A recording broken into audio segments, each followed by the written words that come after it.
माणिकराव कोकाटेंच्या निकालाची प्रत प्राप्त झाल्यानंतर 7 दिवसांच्या आत निर्णय घेणार अशी प्रतिक्रिया विधानसभेचे अध्यक्ष राहुल नार्वेकर यांनी दिली आहे।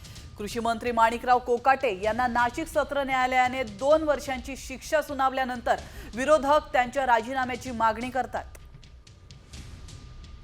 तर या क्षणाची महत्त्वाची बातमी आपण पाहतोय। विरोधकांकडून माणिकराव कोकाटे यांच्या राजीनाम्याची मागणी होते, तर दुसरीकडे नार्वेकरांचं वक्तव्य समोर आलेलं आहे। निकालाची प्रत प्राप्त झाल्यानंतर 7 दिवसांच्या आत निर्णय घेणार अशी प्रतिक्रिया विधानसभेचे अध्यक्ष राहुल नार्वेकर यांनी दिली आहे। संदर्भात जे नियम आहेत, जे इलेक्शन कमिशन ऑफ इंडियानी या संदर्भात ज्या नियम पाठवलेले आहेत त्या सगळ्यांचं पालन करून योग्य निर्णय घेतला जाईल।